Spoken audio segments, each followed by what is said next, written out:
क्या बातें हुई? पवन सिंह और ज्योति सिंह पहुंचे थे। आज रिकंसिलेशन का समय था और दोनों पक्ष एक दूसरे के साथ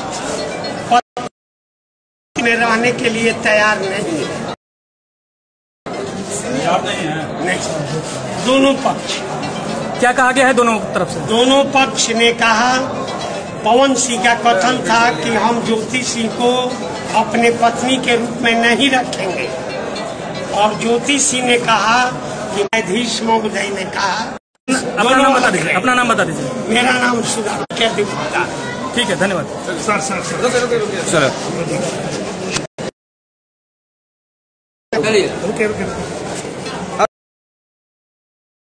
सर बताया जाए आज क्या क्या हुआ? आज रिकंसिलेशन का डेट था।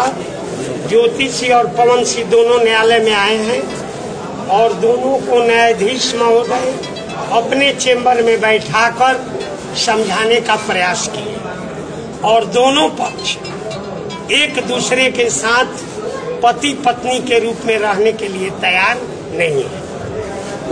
तो न्यायाधीश महोदय ने कहा कि आप लोग को एक मौका दिया जाता है, इस बीच आप लोग आपस में सेटलमेंट कर लीजिए, और वन टाइम सेटलमेंट करके आप दोनों अलग अलग। एक तरफ उनकी पत्नी करेगी रहना चाहती हैं या इस तरीके को? आज उन्होंने न्यायाधीश के कक्ष में कहा कि मैं इनके साथ नहीं रहूँ। तो मतलब तलाक फाइनल है?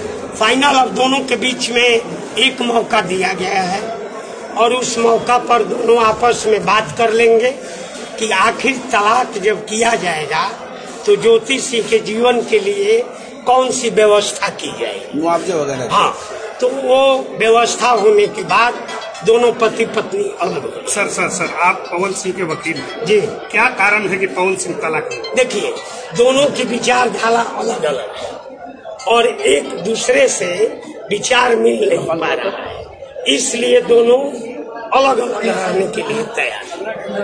अगला डेट का? अगला डेट तो हम अभी नहीं बता सकते, कंफर्म करके बताएं। अगला डेट किस दिन? क्या नाम है सर? हमारा नाम सुधांशु। आप